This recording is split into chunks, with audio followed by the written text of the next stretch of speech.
So hello everybody. तो स्वागत है आपका एक और नई वीडियो में।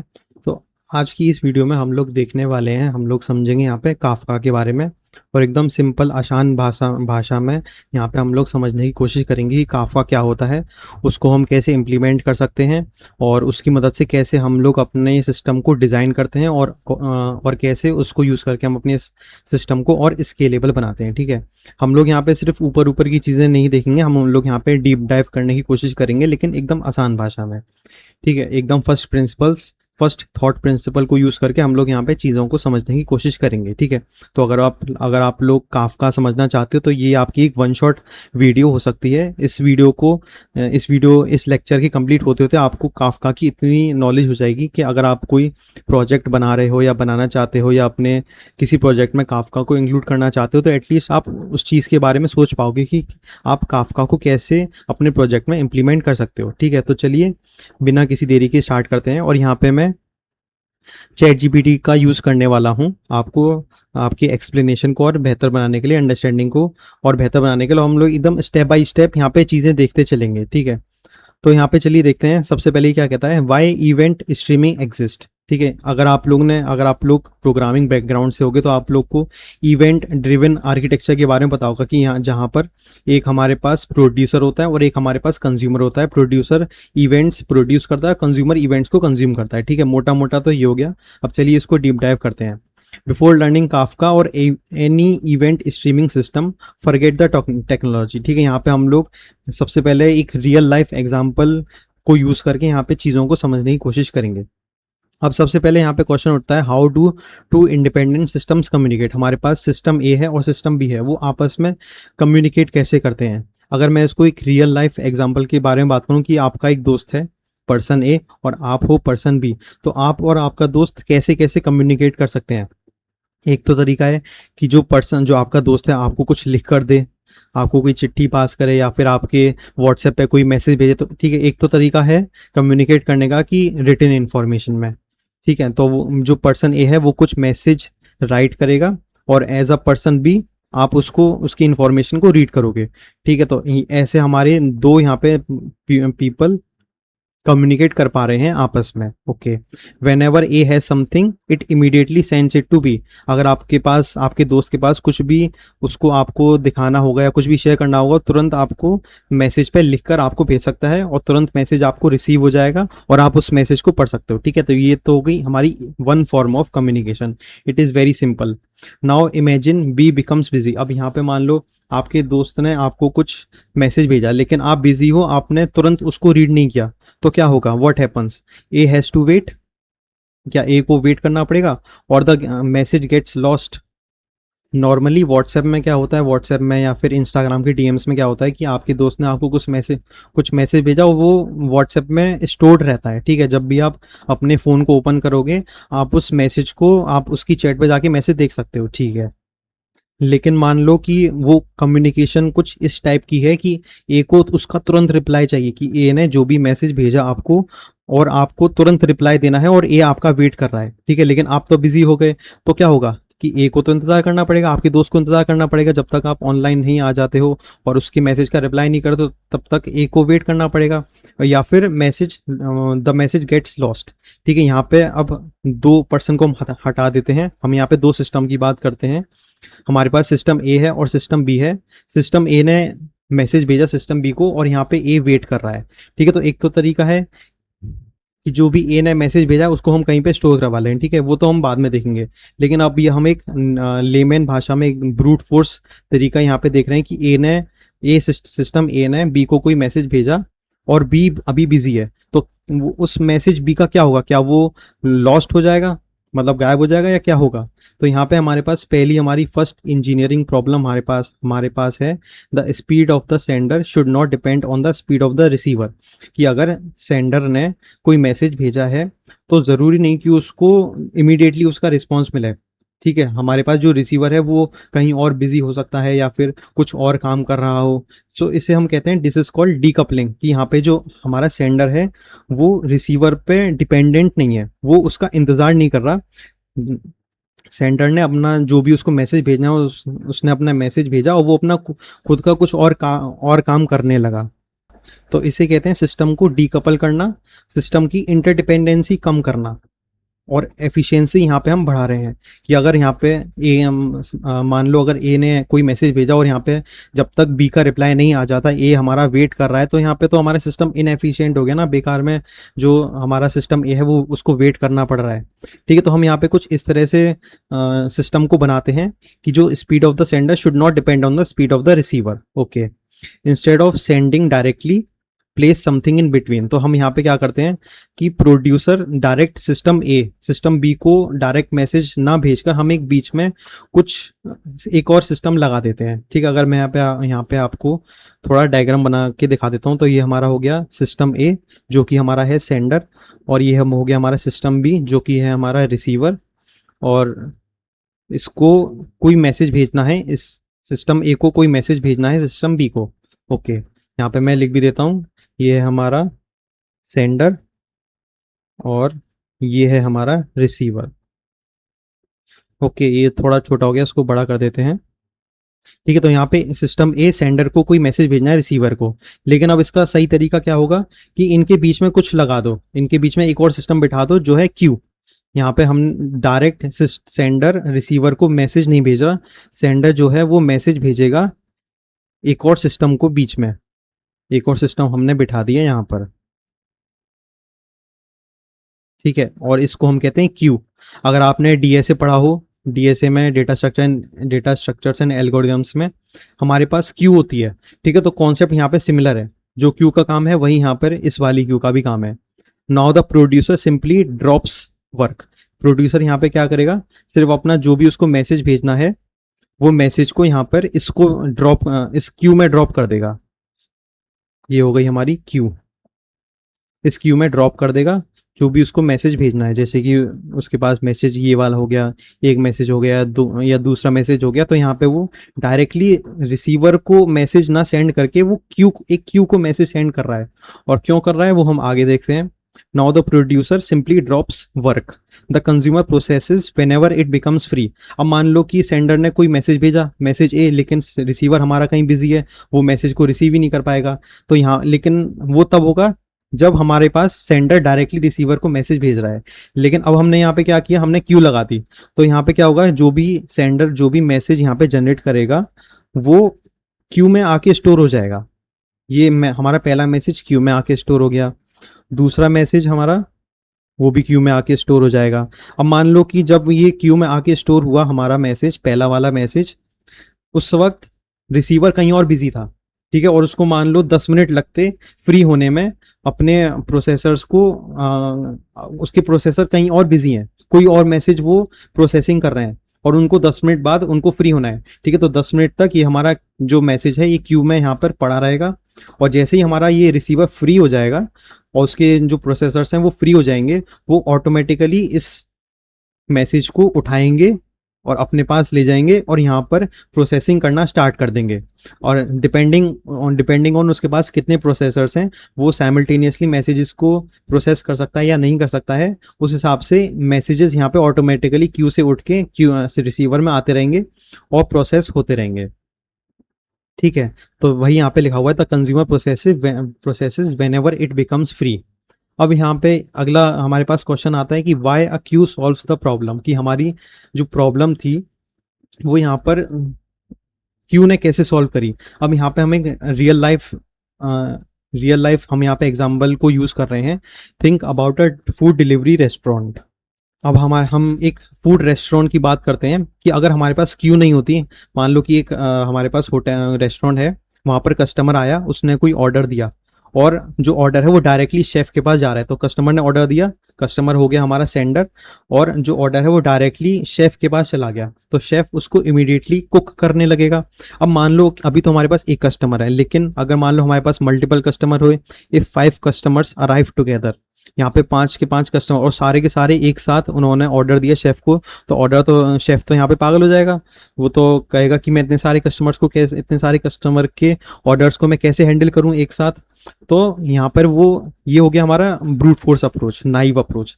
तो उसको तो रियल लाइफ में रेस्टोरेंट में क्या होता है, chef can not cook everything instantly, instead restaurant के पास ऑर्डर स्लिप्स होती हैं कि आपने जो भी आपको खाना है, जैसे डोसा खाना है या फिर इडली खानी है या फिर आपको रोटी खानी है, रोटी सब्जी खानी है, तो आपने उसका ऑर्डर लिया, अपनी पर्ची कटवाई और पर्ची आपने जो भी शेफ है उसको दे दी और वो अपने पास रख लेगा कि मेरे पास पुरानी इतनी पर्ची पड़ी हैं और लास्ट में आपकी वाली पर्ची आ गई। तो एक तरह से यहाँ पे आप देख सकते हो कि हम वो बाय डिफ़ॉल्ट वो उनको जो रेस्टोरेंट वाले हैं उनको क्यू का कॉन्सेप्ट नहीं पता होगा, लेकिन वो उनको इतना आइडिया है कि जो जिसका ऑर्डर पहले आया, पहले मुझे उसको सर्व करना है, फिर दूसरा ऑर्डर आया उसको सर्व करना है, तीसरा ऑर्डर आया उसको सर्व करना है। तो आप लोग देख रहे हो एक तरह से ये क्यू ही बन रही है कि ऑर्डर हमारे पास पीछे से आते जा रहे हैं और आगे से जो रेस्टोरेंट जो शेफ है वो उन ऑर्डर को धीमे धीमे करके लेता जा रहा है और उनको प्रोसेस करता जा रहा है। इसलिए यहाँ पे जो कस्टमर है वो ऑर्डर स्लिप बॉक्स में डाल देते हैं और उसके बाद वहाँ से शेफ उसको रिसीव करके उस पर काम करना स्टार्ट कर देता है। The chef keeps taking one slip after another, this is exactly a Q stores work until someone processes it. जो क्यू है उसमें जो भी मैसेजेस हैं या जो भी काम होना है वो स्टोर होके रहता है जब तक कोई उसको प्रोसेस नहीं करता। ठीक है, तो यहाँ पे जो हमारे मैसेज हैं वो कहीं नहीं जा रहे। अगर इसने ये वाला मैसेज दूसरा था और ये वाला मैसेज हमारा पहला था, तो सेंडर ने जो भी मैसेज भेजा जब तक कोई रिसीवर इनको पिकअप नहीं करता वो यहीं पर पड़े रहेंगे। ठीक है, तो ये हमारा कॉन्सेप्ट होता है इवेंट ड्रिवन आर्किटेक्चर का एक तरह से। ठीक है, तो चलिए आगे चलते हैं। अब यहाँ पे fundamental property of a queue पढ़ लेते हैं कि a queue has only two operations. उसके पास टू ऑपरेशन है कि प्रोड्यूसर क्यू में पुश करेगा और दूसरा है कंज्यूमर क्यू से पिकअप करेगा। ओके, ठीक है, इसमें तो ये तो ऑब्वियस सी चीज़ है, ये तो आपको समझ में आ गया होगा, इसमें कोई ओवर एक्सप्लेन करने की ज़रूरत है नहीं।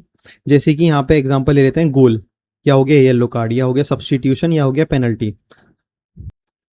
तो अगर एक एक करके यहाँ पे ये वाली पहला मैसेज आया हमारा गोल, दूसरा मैसेज आया हमारा येलो कार्ड, तीसरा मैसेज आया सब्सटीट्यूशन, चौथा मैसेज आया पेनल्टी, तो कंज्यूमर को पता है कि उसको किस ऑर्डर में मैसेजेस को रीड करना है। कि अगर गोल पहले आया तो गोल को पहले रीड कर लो, उसके बाद येलो कार्ड आया उसके बाद येलो कार्ड को यहाँ पे रीड कर लो, उसके बाद सब्सटीट्यूशन आया तो सब्सटीट्यूशन को रीड कर लो, उसके बाद पेनल्टी।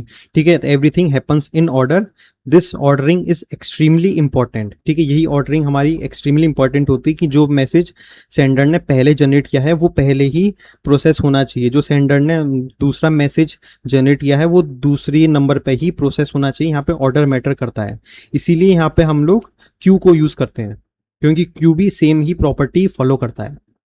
ठीक है, तो ये तो बात हो गई एक तरह से हमने यहाँ पे सिस्टम समझ लिया कि क्यू यहाँ पे कैसे काम कर रहा है, हमने उसको यहाँ पे क्यों इम्प्लीमेंट किया है। ठीक है, ये सब चीज़ें हो गई। अब देखते हैं इवेंट के बारे में, हम देखते हैं जैसे कि मैं बार बार आपको बोल रहा हूँ इवेंट ड्रिवन आर्किटेक्चर। तो एक तरह से इवेंट होता क्या है, ठीक है, सबसे पहले समझ लेते हैं कि एक इवेंट क्या है। जो काफ़ी लोग हैं वो नॉर्मली इवेंट वर्ड को यूज़ कर लेते हैं विदाउट डिफाइनिंग इट। ठीक है, तो उसको हम एक सिंपली डिफाइन कर लेते हैं, an event is simply a fact that happened. ठीक है, एक तरह से आप हिंदी में ये समझो कि कुछ हुआ। फॉर एग्जाम्पल रोनाल्डो ने गोल मार दिया तो एक तरह से गोल हुआ, वो एक इवेंट है। ठीक है, या लियोनल मेसी को येलो कार्ड मिला तो उसको जो येलो कार्ड मिला वो एक इवेंट है, उसको एज अ काउंट करेंगे हम वन इवेंट, गोल होना वन इवेंट। ठीक है, तो कुछ एक इवेंट हुआ उसको हम कहते हैं इवेंट। ठीक है, ये कोई कमांड नहीं है, ये कोई रिक्वेस्ट नहीं है, ये सिर्फ एक फैक्ट है। एग्जाम्पल ऑर्डर क्रिएटेड, इसका एक इवेंट है। पेमेंट सक्सेसफुल हो गया, वो एक इवेंट है। ईमेल सेंड हो गया तो उसका एक इवेंट जनरेट हुआ। यूजर ने लॉगिन कर लिया तो उसका एक इवेंट हो गया। फाइल अपलोड हो गई तो उसका एक इवेंट हो गया। कार्ड चेकड आउट हो गया तो उसका एक इवेंट हो गया। तो अब जैसे हम एक फुल ब्लोन आर्किटेक्चर की अगर बात करें, फुल ब्लोन सिस्टम की बात करें तो उसमें बहुत सारी चीज़ें होती हैं। ठीक है, तो सारी चीज़ें एक इवेंट के थ्रू हैंडल होती हैं कि हर एक चीज़ का हर एक इवेंट होता है। जैसे कि ऑर्डर क्रिएट हुआ तो उसका एक इवेंट हो गया और उस इवेंट को फिर कोई और यूज़ करेगा। ठीक है, इस तरह से चीज़ें आपस में कनेक्टेड रहती हैं इवेंट ड्रिवन आर्किटेक्चर सिस्टम में। ठीक है, तो यहाँ पे आप लोग देख रहे हो, notice the tense, every one of them already happened. ठीक है, ऐसा नहीं है कि ईमेल होने वाला है या फिर होगा, यूज़र लॉगिन होगा, यूज़र लॉगिन करेगा। ठीक है, ऐसे नहीं, कुछ हुआ मतलब कि हो चुका है at least. Every one of them already happened, the event represents history, कि कुछ हुआ। हिस्ट्री शुड नेवर चेंज, तो ये एक इसको हम एज अ फैक्ट बोल देते हैं। एग्जाम्पल ऑब्जेक्ट है कि अब ये एक एग्जाम्पल ऑब्जेक्ट है इवेंट का कि ऑर्डर आईडी 123 है। इवेंट कौन सा है कि ऑर्डर क्रिएट हो चुका है, किस टाइम पे हुआ, 10:42 पे हुआ। ठीक है, तो ये एक इवेंट का एग्जाम्पल है, nothing fancy, just information describing something that happened. Okay, तो ये हो गया इवेंट, एक तरह से कि इवेंट क्या होता है। अब अगले टॉपिक पे आ जाते हैं जो है प्रोड्यूसर। प्रोड्यूसर जैसे कि आप लोग, मैंने यहाँ पे आपको पहले ही बता दिया है कि सेंडर बोल लो या फिर उसको हम प्रोड्यूसर बोल लो, तो बात एक ही है। प्रोड्यूसर मतलब कि जो इवेंट को प्रोड्यूस कर रहा है, और कंज्यूमर या रिसीवर मतलब कि जो इवेंट्स को कंज्यूम कर रहे हैं या फिर रिसीव कर रहे हैं। ठीक है, तो producer who creates events, events को कौन क्रिएट करता है? Anything capable of saying I just did something, that component is called a producer. Example, user clicks buy, backend processes payment, after payment succeeds backend creates payment successful and pushes it backend to queue and consumer। ठीक है, तो आप लोग यहाँ पे देख रहे हो कि जो जो इवेंट को प्रोड्यूस कर सकते हैं, जिनके पास कैपेबिलिटी है इवेंट्स को प्रोड्यूस करने की, उनको हम बोलते हैं प्रोड्यूसर।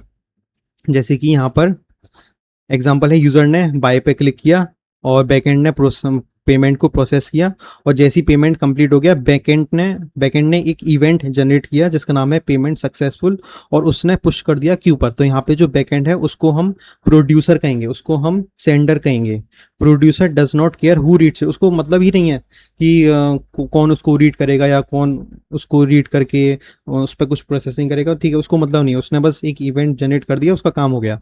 तो इसे कहते हैं इवेंट ड्रिवन आर्किटेक्चर, कि यहाँ पर जो भी कम्युनिकेशन है वो इवेंट्स के थ्रू हो रहा है, कि प्रोड्यूसर ने इवेंट्स को जनरेट कर दिया और उसने क्यू में डाल दिया। अब उसको मतलब ही नहीं है कि कौन उसको रीड कर रहा है, कौन उसको डिलीट कर रहा है, ना, उसका काम हो गया। ठीक है, और सिमिलरली वही, अब जैसे प्रोड्यूसर का काम है इवेंट को सेंड कर देना और भूल जाना, सिमिलरली कंज्यूमर का काम है उन इवेंट को प्रोसेस करना।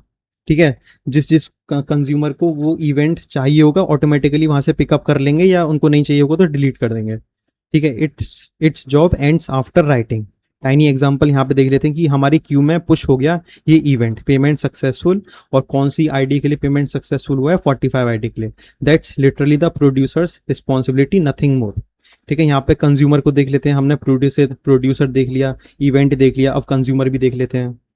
तो यहाँ पे कंज्यूमर क्या होता है? Consumer is simply the opposite, instead of creating work it performs work, कि किसी और ने वर्क किया और उसने इवेंट जनरेट करके क्यू में डाल दिया, और उसने क्यू से उस वर्क को लिया और उसको प्रोसेस किया।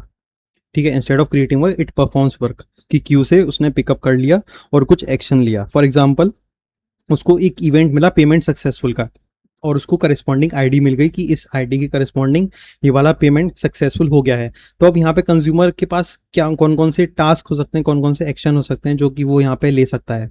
कंज्यूमर उसको रीड करेगा, उसको सेंड कर देगा ईमेल, यहाँ पे वो एक ईमेल सेंड करेगा पेमेंट सक्सेसफुल का, जो भी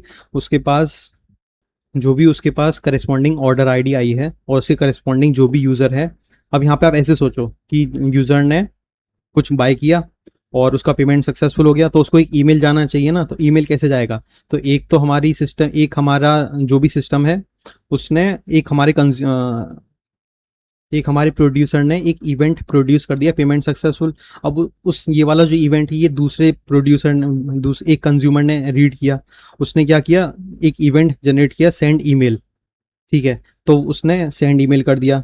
एक और कंज्यूमर इसी पेमेंट सक्सेसफुल को रिसीव करेगा, इवेंट को, वो क्या करेगा, जनरेट इनवॉइस कर देगा। एक और कंज्यूमर इसी इवेंट को यहाँ पे पिकअप करेगा और क्या जनरेट करेगा, क्या एक्शन परफॉर्म करेगा, वो एनालिटिक्स को अपडेट कर देगा। ठीक है, तो यहाँ पे आप लोग देख रहे हो कि हमारे पास इवेंट सिर्फ एक है और प्रोड्यूसर करने वाला सिर्फ एक है। मल्टीपल हो सकते हैं लेकिन इस एग्जाम्पल में प्रोड्यूसर सिर्फ एक है, उसने एक इवेंट जनरेट किया पेमेंट सक्सेसफुल, और कंज्यूम करने वाले बहुत हैं।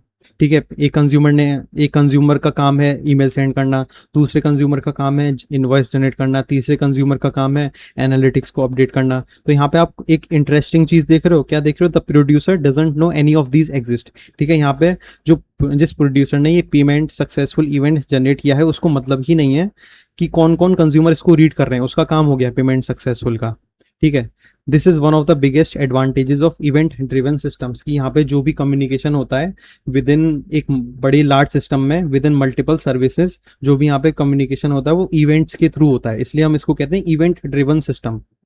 इसका टाइनी एग्जांपल ये हो गया कि event equals to queue dot pop, कि जो क्यू है उसमें से, कि क्यू में से जो भी हमारे पास इवेंट एग्जिस्ट करता है उसमें से इवेंट को निकाल लो और उसको इवेंट में डाल दो और इवेंट डॉट ऑर्डर आईडी करके उस ऑर्डर आईडी का नंबर निकाल लो और उस ऑर्डर आईडी की करस्पॉन्डिंग ये सेंड ईमेल वाली जो फंक्शन है इसको रन कर दो। और इसके अंदर क्या होगा, इसके अंदर इस ऑर्डर आईडी की करस्पॉन्डिंग जो भी यूज़र की ईमेल आईडी रजिस्टर्ड होगी उसके पास ईमेल चला जाएगा। ठीक है, तो इस तरह से हमारा इवेंट ड्रिवन सिस्टम काम करता है। अब यहाँ पे इन लोग ने बताया कि डायरेक्ट कम्युनिकेशन स्केल क्यों नहीं करेगा। Direct communication in the sense कि जो प्रोड्यूसर है वो डायरेक्टली कंज्यूमर को यहाँ पर भेज रहा था मैसेजेस इन्फॉर्मेशन। ठीक है, तो एक ये वाला आर्किटेक्चर यहाँ पे आप इमेजिन करो। तो अगर यहाँ पे आप मान लो कि हमारे पास क्यू सिस्टम नहीं होता तो जो पेमेंट सर्विस है वो डायरेक्टली ईमेल सर्विस को कॉल कर रही होती, ईमेल सर्विस डायरेक्टली एनालिटिक्स को कॉल कर रही होती, वही सर्विस इन्वेंट्री को कॉल कर रही होती, इन्वेंट्री रिकमेंडेशन सिस्टम को कॉल कर रही होती। ठीक है, तो यहाँ पे आप देख रहे हो कि payment service must call every other service, कि हमारे यहाँ पे जो पेमेंट सर्विस अगर ये कुछ काम कर रही है तो इसी को ही ईमेल सर्विस यहाँ पे कॉल करनी पड़ेगी, पेमेंट सर्विस को ही एनालिटिक्स कॉल करनी पड़ेगी और पेमेंट सर्विस को ही इन्वेंट्री को कॉल करना पड़ेगा, पेमेंट सर्विस को ही रिकमेंडेशन को कॉल करना पड़ेगा। ठीक है, क्योंकि हमारे पास कोई इवेंट ड्रिवन सिस्टम एग्जिस्ट ही नहीं करता। Payment service must call every other service. Now suppose tomorrow we add reward service. मान लो हमने एक सिस्टम बनाया जिसमें सिर्फ इतनी ही सर्विस थी, लेकिन कल को कंपनी ने कहा कि हमें एक रिवॉर्ड सर्विस ही बनानी है, तो we must modify payment service. हमें पेमेंट सर्विस को ही मॉडिफाई करना पड़ेगा अगेन नेक्स्ट वीक। ठीक है, तो अगर और उसके बाद मान लो रिवॉर्ड सर्विस का काम हो गया, फिर अगली बार मान लो अगले हफ्ते कंपनी कह रही है कि नोटिफिकेशन सर्विस भी इंक्लूड करो, तो हमें पूरे की पूरे पेमेंट सर्विस को ही फिर से मॉडिफाई करना पड़ेगा। तो every new feature forces changes in existing code, this creates tight coupling, मतलब कि सारी सर्विसेज एक दूसरे के ऊपर इंटरडिपेंडेंट है, एक सर्विस दूसरे के ऊपर डिपेंडेंट है। इसको हम कह देते हैं टाइट कपलिंग, की एक दूसरे से सब जुड़ी हुई है कि अगर आप एक को चेंज करोगे तो बाकियों को भी चेंज करना पड़ेगा। इंस्टेड यहाँ पे हमारा, लेकिन हम क्या यूज़ कर रहे हैं यहाँ पे, हम एक छोटी सी चीज़ हमने इंक्लूड करी है जिसका नाम है क्यू। और उस क्यू को इंक्लूड करने से ही हमारा यहाँ पे इतनी बड़ी इंजीनियरिंग की प्रॉब्लम थी उसको हमने सॉल्व कर दिया कि जो भी इवेंट जनरेट कर रहा था उसको हमने क्यू में डाल दिया, और बाकी सब जो भी कंज्यूमर्स हैं उस क्यू को लिसन कर रहे होंगे, कि वो देख रहे होंगे, देख रहे होंगे कि उस क्यू में क्या क्या मैसेजेस आ रहे हैं। और जैसे जैसे मैसेज आते जाएंगे जो भी कंज्यूमर जिसको पिकअप करना होगा वो पिकअप करता जाएगा और अपना एक्शन परफॉर्म करता जाएगा। ठीक है, तो वही आर्किटेक्चर इन्होंने यहाँ पे दिखा रखा है। Now payment service never changes, new services simply start listening. ठीक है, कल को अगर एक और सर्विस मुझे ऐड करनी होगी तो मैं एक और ऐड कर दूंगा और उसको उस क्यू से कनेक्ट कर दूंगा। ठीक है, तो उसके करस्पॉन्डिंग जो भी, अगर उसको कंज्यूमर को जो भी हमने कोड में, मतलब हम कुछ कोड इस तरह से बनाएंगे ना कि अगर आप एक सर्विस को अगर इस क्यू में ऐसा इवेंट दिखे तो उसको ये एक्शन परफॉर्म करना है, तो वही अगर कोई नई सर्विस हमें इंक्लूड करनी होगी तो इंक्लूड कर देंगे और उस तरह से कोड लिख देंगे कि अगर आपको एक पेमेंट सक्सेसफुल का इवेंट दिखता है तो आपको ये हमारा एक्शन लेना है। ठीक है, तो हमारा काम हो जाएगा वहाँ पे।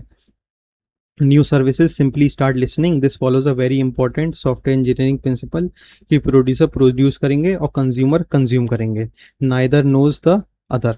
ठीक है, नेक्स्ट प्रॉब्लम हमारी क्या आई, स्केल की। तो अब आगे देखते हैं, अगली प्रॉब्लम हमारी आती है स्केल की। ठीक है, यहाँ पे हम एक एग्जांपल लेते हैं फुटबॉल मैच का। Suppose one football match generates 100 events. ठीक है, एक फुटबॉल मैच 100 इवेंट्स जनरेट कर रहा है, तो ईजी होगा उसको हैंडल करना।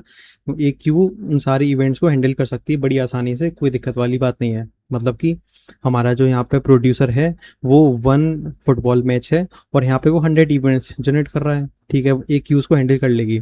अब मान लो यहाँ पर सिर्फ एक फुटबॉल मैच नहीं है, 1000 फुटबॉल मैचेस हैं।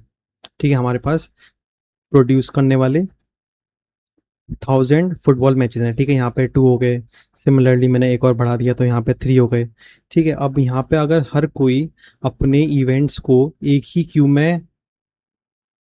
में इंसर्ट करता रहेगा तो क्या दिक्कत आ सकती है, सोच के देखो आप लोग, क्या दिक्कत आ सकती है। और and each football match is generating 100 events पर सेकेंड। ठीक है, तो हमारे पास एक प्रोड्यूसर 100 इवेंट्स, दूसरा प्रोड्यूसर, तो दोनों मिलके हो गए 200 इवेंट्स, तीसरा प्रोड्यूसर, तीनों मिलके हो गए 300 इवेंट्स। वैसे ही हम था 1000 फुटबॉल मैचेस है और हर एक 100 जनरेट कर रहा है, तो 1000 इंटू 100, तो ये हो जाएगा 1 लाख इवेंट्स पर सेकेंड। ठीक है, तो क्या 1 लाख इवेंट्स पर सेकेंड एक क्यू उसको हैंडल कर पाएगी इतने सारे इवेंट्स को?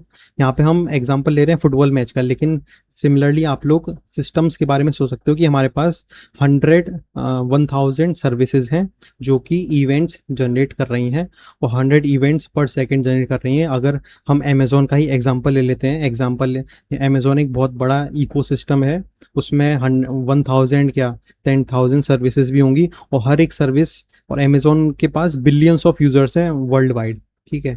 तो उसकी हर एक सर्विस पे 100 इवेंट्स पर सेकंड जनरेट होना बहुत ही लाज़मी बात है, बहुत ही नॉर्मल है, ठीक है? तो यहाँ पे क्या एक क्यू उसको हैंडल कर पाएगी? ऑब्वियसली नहीं। One machine can not store everything forever. Eventually उस क्यू की जो मेमोरी है वो फिल होने लग जाएगी, जो उसकी प्रोसेसिंग पावर है वो वो ख़त्म होने लग जाएगी, वो, ठीक है? डिस्क उसकी फिल होने लग जाएगी, नेटवर्क सैचुरेट होने लग जाएगा। Adding a bigger server only delays the problem, soon even that becomes insufficient. This is where distributed systems begin, ठीक है? यहाँ पर ही हमारी डिस्ट्रीब्यूटेड सिस्टम्स की बात होती है, ठीक है? तो हमारी यहाँ पर प्रॉब्लम है स्केल की, कि हमने क्यू लगा करके एक सेंडर रिसीवर पे इवेंट्स तो भेज पा रहा है आसानी से, लेकिन अगर बहुत सारे यहाँ पे प्रोड्यूसर हो जाएंगे तो एक क्यू उसको हैंडल नहीं कर पाएगी। हमें यहाँ पे एटलीस्ट मल्टीपल क्यूज तो हमें इंक्लूड करनी ही होंगी। तो वही हमारा अगला टॉपिक आता है, first thought principle of scaling. जो हमारा कंप्यूटर होता है उसमें लिमिट्स होती हैं, ठीक है? मान लो हमारे पास मल्टीपल यहाँ पे प्रोड्यूसर्स हैं और हम एक ही क्यू की यूज़ कर रहे हैं, ठीक है? तो एक टाइम बाद जो सीपीयू है वो उसका 100% फिल हो जाएगा, उसकी प्रोसेसिंग पावर में और जगह ही नहीं होगी, और जगह ही नहीं बचेगी, और इवेंट्स को हैंडल करने की उसकी रैम फुल हो चुकी होगी, उसकी डिस्क फुल हो चुकी होगी। क्यों क्या है, ये भी तो एक कंप्यूटर ही है, ये भी एक कंप्यूटर है, ये भी एक कंप्यूटर है, ये भी एक कंप्यूटर है, क्योंकि इन सब के अंदर अपनी खुद की प्रोसेसिंग पावर है, मेमोरी है, डिस्क है, ठीक है? तो एक टाइम बाद उसकी भी लिमिट फुल हो जाएगी। तो can software magically create more RAM? अगर उसकी रैम फुल हो गई तो वो मैजिकली उसके अंदर रैम बढ़ जाएगी क्या? मतलब कोई भगवान आके उसकी रैम बढ़ा देंगे क्या? ऐसा तो बिल्कुल नहीं होता, ठीक है? No, physics wins. सिर्फ हमारे पास एक ही ऑप्शन है, ऐड अनदर कंप्यूटर, कि हम एक और क्यू वहां पर बढ़ा दें। अभी तक तो हम एक क्यू यूज कर रहे थे, हम यहाँ पर क्यू का नंबर बढ़ा दें, हम 2 क्यू कर दें, ठीक है? तो 2 क्यू भी हमारे, मान लो 10 प्रोड्यूसर्स हैं, उनको हैंडल कर लेंगी। लेकिन अगर 10 के बाद हमारे पास 20 कंज्यूमर्स हो गए, 50 कंज्यूमर्स हो गए, तो क्या पता 2 क्यू भी हैंडल ना कर पाए, तो हमें उसमें उस वक्त और क्यू बढ़ानी पड़ेंगी, 3 क्यू कर दो, 4 क्यू कर दो, ठीक है? तो ये हम इस तरह से अपने सिस्टम को इस तरह से डिज़ाइन करते हैं, ठीक है? The only option is add another computer instead of queue one server, we move towards server A, server B, server C. This is called horizontal scaling, कि यहाँ पे हम एक ही सर्वर की पावर ना बढ़ाकर हम यहाँ पे मल्टीपल सर्वर्स इंक्लूड कर रहे हैं। अगर हम एक ही सर्वर की पावर बढ़ाते जाएंगे तो उसको हम कहते हैं वर्टिकल स्केलिंग। लेकिन यहाँ पर अगर हम नंबर ऑफ सर्वर्स इंस्टेंसेस को बढ़ा रहे हैं तो उसको हम कहते हैं horizontal scaling. Horizontal scaling, instead of making one machine stronger we increase the number of machines. तो अगर एक क्यू करेस्पॉन्ड करता है एक सर्वर को, तो हमें सर्वर बढ़ाने पड़ेंगे, नंबर ऑफ क्यूज बढ़ानी पड़ेंगी अपने स्केलेबल सिस्टम को हैंडल करने के लिए। ओके, फिर अगली प्रॉब्लम आती है यहाँ पे हमारी, introduced by multiple servers. I hope मैं उतना बहुत ज़्यादा फास्ट नहीं जा रहा हूँ, क्योंकि हम यहाँ पे फर्स्ट थॉट प्रिंसिपल से चीज़ों को समझते जा रहे हैं, तो मैं थोड़ा सा लिटिल फास्ट में जा रहा हूँ, कि अगर जिनको थोड़ी बहुत ही चीज़ें आती हैं उनको बोर ना हो, ठीक है? वो बोर्ड ना हो, तो वो भी कुछ ना कुछ सीखते रहें, और जो भी इस लेक्चर को अपनी लाइफ में फर्स्ट टाइम देख रहे हैं उनको भी कुछ ना कुछ चीज़ें अच्छे से समझ में आती रहें, ठीक है? ठीक है, तो अब हमने यहाँ पे मल्टीपल सर्वर्स तो लगा दिए, लेकिन अब मल्टीपल सर्वर्स लगाने की भी एक दिक्कत आई, ठीक है? अब यहाँ पे एक न्यू प्रॉब्लम इंट्रोड्यूस हुई हमारी, जब हम मल्टीपल सर्वर्स यूज़ कर रहे हैं और we can say multiple queues हम यहाँ पे यूज़ कर रहे हैं, तो उस मल्टीपल क्यूज़ को यूज़ करने की क्या प्रॉब्लम आई उसको देखते हैं। Now suppose events are randomly distributed. इसका मतलब है कि मान लो एक इवेंट की एक गोल हुआ, ठीक है? 80 नंबर वाले प्लेयर ने एक गोल किया और उसका एक इवेंट जनरेट हुआ, और वो इवेंट चला गया सर्वर ए के पास, और वी कैन से Q1 के पास, ठीक है? और एक और इवेंट जनरेट हुआ किक ऑफ का। Kick off in the sense कि गेम के स्टार्ट होने को हम किक ऑफ बोलते हैं। तो उसका भी एक इवेंट जनरेट हुआ और वो गया सर्वर बी के पास, मतलब कि हमारा जो किक ऑफ है वो यहाँ पर आ गया,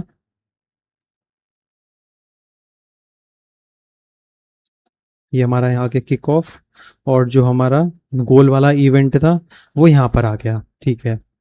कंज्यूमर रीड्स, अब कंज्यूमर ने, अब हमारे पास ये तो सिर्फ इवेंट हो गया, ये हमारा प्रोड्यूसर हो गया, ये हमारा इवेंट हो गया, ठीक है। जो प्रोड्यूसर है उसने एक इवेंट जनरेट कर दिया और क्यू ए को दे दिया, दूसरे प्रोड्यूसर ने एक और इवेंट जनरेट किया और सर्वर बी को दे दिया, ठीक है। अब कंज्यूमर ने मान लो सर्वर ए रीड किया पहले, ठीक, कंज्यूमर तो, अब कंज्यूमर के पास दोनों ऑप्शन है, उसके पास दोनों क्यूज का एक्सेस है और उसको दिख रहा है कि जो गोल वाला इवेंट है वो सर्वर ए में है और किक ऑफ वाला इवेंट है सर्वर बी में है। वो चाहता तो इसको भी पहले ले सकता है, इसको भी पहले ले सकता है, ठीक है। लेकिन अब मान लो सिचुएशन ऐसी बन गई कि जो हमारा कंज्यूमर है उसने सर्वर ए से पहले रीड किया और सर्वर ए के पास क्या था, गोल था हमारा, ठीक है। तो सबसे पहले उसके पास चला गया कि हमारा एक गोल हो चुका है और 80 नंबर वाले प्लेयर ने गोल किया है। लेटर सर्वर बी रीड कर रहा है किक ऑफ, ठीक है। तो क्या आप यहाँ पे सिचुएशन देख रहे हो कि किक ऑफ होने से पहले, मतलब कि गेम स्टार्ट होने की इवेंट से पहले हमारा गोल का इवेंट हो गया। ये तो मतलब इम्पॉसिबल है ना, अगर कोई गोल इवेंट किक ऑफ से पहले हुआ है तो उसको कंसिडर ही नहीं करेंगे हम गोल, सारे गोल तो किक ऑफ के बाद कंसिडर किए जाते हैं। तो आप यहाँ पे देख रहे हो प्रॉब्लम क्या आई, प्रॉब्लम आई यहाँ पे सिंक्रोनाइजेशन की, कि जो हमारा कंज्यूमर है उसने किक ऑफ पहले रीड ना करके गोल रीड कर लिया, ठीक है। ये एक वन एग्जांपल है। अगर हम यहाँ पे मल्टीपल सर्वर्स यूज कर रहे हैं, लेटर सर्वर बी ने यूज पिकअप किया kick off, impossible. A goal happened before the match even started, match के स्टार्ट होने से पहले ही हमारा गोल हो गया। तो ये तो एक तरह से सिचुएशन हमारी गलत हो गई ना, यहाँ पे दिक्कत हो गई हमें, हमारा डेटा गलत तरीके से सेव हो रहा है, हमें इसको और सही करना पड़ेगा। यहाँ पे कुछ टेक्निकली यहाँ पे ब्रोकन नहीं है, लेकिन कॉन्सेप्चुअली गलत है कि किक ऑफ होने से पहले गोल आखिर हो कैसे सकता है। Every server preserved its own order. The problem is overall sequence became meaningless, ठीक है। तो जो ओवरऑल सीक्वेंस था वो मीनिंगलेस हो गया। अब सेंडर के पास तो ऑप्शन है कि उसके वो इस वाले क्यू में इवेंट भेजे या फिर इस वाले क्यू में भेजे या फिर इस वाले क्यू में भेजे। तो उसने जो पहला इवेंट है उसने गोल ए को भेज दिया और जो दूसरा इवेंट है उसको लगा कि इस पर मतलब कोई भी कारण हो सकता है, कोई भी रीज़न हो सकता है कि उसने जो दूसरा इवेंट है वो यहाँ पर भेज दिया। अब कंज्यूमर को पहले कौन सा रिसीव करना चाहिए, गोल रिसीव करना चाहिए, किक ऑफ रिसीव करना चाहिए, ठीक है। तो ये हमारी प्रॉब्लम आई। अब इसको देखते हैं कि हम इसको कैसे सॉल्व करेंगे, ठीक है। तो आप, आई होप आप लोग प्रॉब्लम तो समझ गए होंगे कि जब हमने यहाँ पे मल्टीपल सर्वर्स इंट्रोड्यूस कर दिए हैं तो उससे क्या दिक्कत आ रही है। वाई, अब यहाँ पे हम आते हैं, हम देखते हैं वाई ऑर्डरिंग मैटर्स। तो जैसे कि यहाँ पे हमारी ऑर्डरिंग गलत हो गई थी, किक ऑफ हमारा बाद में आ रहा था और गोल उसने पहले पिकअप कर लिया था। तो वही यहाँ पे बता रहा है कि ऑर्डरिंग मैटर करती है। Some data requires ordering, example जैसे कि बैंक अकाउंट कि 500 डिपॉजिट हुए तो 500 ऐड कर दो और विड्रॉ 300 हुए तो 300 माइनस कर दो। डिफरेंट ऑर्डर कि विड्रॉ 300 हुए 300 माइनस कर दो, डिपॉजिट 500 हुए तो 500 ऐड कर दो। डिफरेंट बैलेंस सेम इवेंट्स और different results, ordering changes reality, मतलब कि हम जो भी अपना सिस्टम बना रहे हैं, अगर हमारा सिस्टम एक ऑर्डर फॉलो करता है तो हमें उस ऑर्डर को भी टेक केयर करना पड़ेगा अपने कोड में, ठीक है। हमें कुछ इस तरह से सिस्टम अपना बनाना होगा कि हमारा जो सिस्टम है वो ऑर्डरिंग फॉलो करता हो। ऐसा ना हो कि डिपॉजिट 500 की जगह विड्रॉ 300 हो जाए या विड्रॉ 300 की जगह डिपॉजिट 500 हो जाए, ठीक है। ऑर्डरिंग गलत होने पे चीज़ें हमारी गलत होना स्टार्ट हो जाएंगी। सिमिलरली मान लो हम एक ई कॉमर्स वेबसाइट का एग्जांपल ले लेते हैं। यहाँ पे यूज़र ने एक प्रोडक्ट को अपनी शॉपिंग कार्ट में ऐड किया, ठीक है, आइटम एडिड, और फिर उसने रिमूव कर दिया, आइटम रिमूव्ड, ठीक है। मान लो कि ये भी एक इवेंट है, ये भी एक इवेंट है, ठीक है। यहाँ पे ऑर्डरिंग मैटर करती है कि आइटम रिमूव होने से पहले आइटम होना भी तो चाहिए। ये तो एक कॉमन सेंस की बात है। अब मान लो अगर ये एक इवेंट, दोनों ही एक इंडिपेंडेंट इवेंट्स हैं, अगर हमारे कंज्यूमर ने जो रिमूव वाला इवेंट है उसको पहले पिकअप कर लिया तो आइटम कुछ एग्जिस्ट ही नहीं करता है और हम आइटम को रिमूव कर रहे हैं। आप लोग देख रहे हो हमारी ऑर्डरिंग कितनी मैटर करती है यहाँ पे। तो ई कॉमर्स सिस्टम में तो मैटर करती है और पेमेंट सिस्टम्स में ही मैटर करती है। तो जो भी आप मोस्ट ऑफ द जो भी सिस्टम्स बनाओगे वहाँ पे ऑर्डरिंग आपकी मैटर करेगी ही करेगी। तो उसको आप कैसे हैंडल करोगे इसको भी देख लेते हैं हम यहाँ पे, ठीक है। सेम इवेंट सेम है, टेक्निकली कुछ गलत नहीं है, लेकिन ऑर्डरिंग बिगड़ गई यहाँ पे, ठीक है, डिफरेंट आउटकम आ गया। So ordering is a business requirement not just a technical one, ठीक है। तो अब करेक्ट वे क्या होगा इसको स्केल करने का, ठीक है। हमने देख लिया कि ऑर्डरिंग की वजह से क्या दिक्कत आ रही थी। अब इसको करेक्ट वे क्या है इसको स्केल करने का, चलिए उसको देख लेते हैं।